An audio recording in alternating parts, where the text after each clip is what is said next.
தாம்பரம் ரயில் நிலையத்தில் 4 கோடி ரூபாய் பணம் பறிமுதல் செய்யப்பட்ட விவகாரத்தில் சாலி கிராமத்தில் உள்ள முருகன் என்பவரின் வீட்டிலும் தேர்தல் பறக்கும் படையினர் சோதனையை மேற்கொண்டிருக்கிறார்கள்.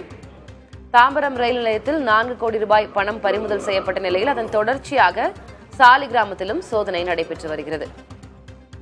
தேர்தல் பறக்கும் படை அதிகாரிகளின் சோதனை குறித்த அண்மை செய்தியை பார்க்கிறோம்.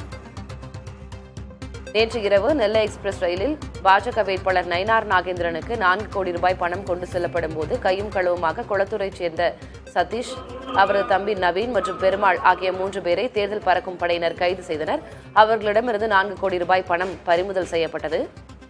தேர்தல் செலவுக்கு பணம் கொண்டு செல்லப்படுவதாக கைது செய்யப்பட்ட நபர்கள் வாக்குமூலம் அளித்து விசாரணையும் நடைபெற்று வருகிறது. இந்நிலையில் சாலி கிராமத்திலும் தேர்தல் பறக்கும் படை அதிகாரிகள் சோதனையில் ஈடுபட்டு வருகிறார்கள். கூடுதல் விவரங்களை வழங்குவதற்காக செய்தியாளர் அன்பரசன் இணைகிறார். அன்பரசன், விவரம் என்ன?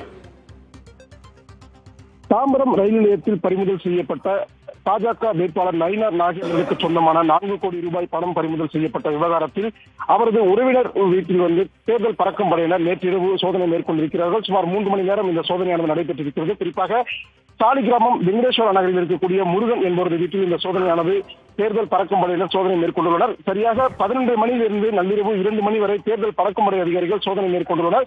இந்த சோதனை முடிவில் எதுவும் கைப்பற்றப்படவில்லை என தேர்தல் பறக்கும் படையினர் தகவல் அளித்திருக்கிறார்கள். குறிப்பாக நேற்றிரவு நெல்லை எக்ஸ்பிரஸ் ரயிலில் பாஜக வேட்பாளர் நயினார் நாகேந்திரனுக்கு சொந்தமான 4 கோடி பணம் கொண்டு செல்லப்படும் போது கையும் களவுமாக தேர்தல் பறக்கும் படையினரால் பறிமுதல் செய்யப்பட்டு அந்த 4 நபர்கள், அதாவது குளத்தூரை சேர்ந்த சதீஷ், அவரது தம்பி நவீன் மற்றும் பெருமாள் ஆகிய 3 தேர்தல் பறக்கும் படையினர் பிடித்து அவர்களிடம் விசாரணை நடத்தினர். விசாரணை நடத்தியதில் இது பாஜக வேட்பாளர் நயினார் நாகேந்திரனுக்கு சொந்தமான பணம் என்பதும் இது தேர்தல் செலவுக்கு கொண்டு செல்லப்படுவதுமாக அவர்கள் வாக்குமூலம் அளித்திருக்கிறார்கள்.